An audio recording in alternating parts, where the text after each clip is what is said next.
Garrett, first half of Texas A&M, it seemed like it was your best half of football in SEC play. I mean, you were really feeling it, and then the second half, not just you, but like the whole team. It's kind of a 180. Maybe like what happened there with the offense? Like, did they do something to confuse you? What went on there? Yeah, I mean, obviously, we weren't the same team in the first half that we were in the second half, and I think that just breaks down to execution. And obviously, like I said after the game, I made some mistakes and gave them a chance to catch momentum and turn the ball over and gave them short field and things like that. So, I beat myself up for it for about a week, and then I had to flush it. And now we're focused on Alabama. So you haven't really been in this position before as the starter here, where you have a tough half, a whole week off, and you got to pick it back up and kind of find your mojo and your confidence again. Yeah. How do you go about doing that? Yeah, well, I think for one, my confidence is in God, and just my trust in Him.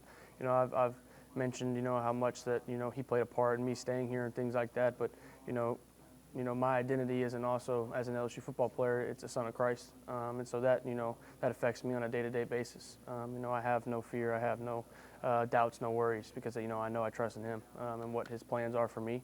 I hope that He can use me as His voice and put me in positions to do great things and be able to share His wisdom. So.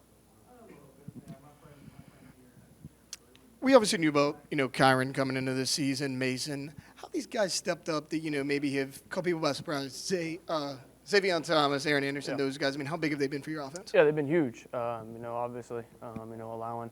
I don't think people have been able to, just double Kyron and things like that because those other guys have really stepped up and made a lot of plays. So, throughout the entire receiver room, guys have just been, there when we needed them, making plays, and they've made very clutch plays, very big plays for our offense. So. What's maybe the biggest lesson you learned from the game 2 weeks ago that you've used to improve since then? Yeah, I don't like to, I've said before, I don't like to share things like that, but there's definitely was some lessons learned, and definitely some big ones and some things that, I'll carry on with me for the rest of my career. And so, it sucks that it happened, but at the end of the day, it's part of playing football. And so, now I just got to flush it and be better from it.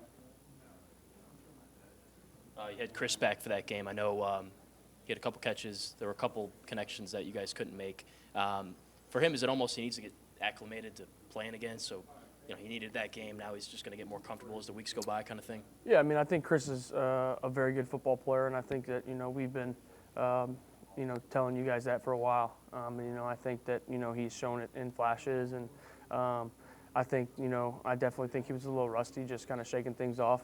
Chris is a really good football player. I think that obviously he missed 6 to 8 weeks that he was out, so that's tough for anybody in this sport. So I think Chris is going to continue to work, and that's who he is. He's not going to stop or give up or anything like that.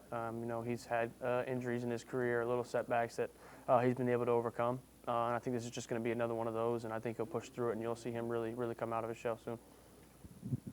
Kind of going straight off of that, with Chris being back, he seems like he has a level of speed that just nobody else has. I mean, what having a guy like that, how does that help you guys' offense expanded it? Yeah, it's huge. It adds a vertical threat that changes the game. Chris's ability to go over the top and go get the ball is unbelievable. And so like I said, obviously we're really excited to for him to get to show that soon. So. I guess the other Garrett's not going to play. Dellinger with the injury he has. How has the offensive line kind of meshed and gelled with Paul? I know he's played a little bit, but in practice this week, how have they kind of meshed and gelled? Yeah, I thought they've done a good job. Coach Davis is the best O-line coach in the country, so I have full faith that he'll get those guys ready to play.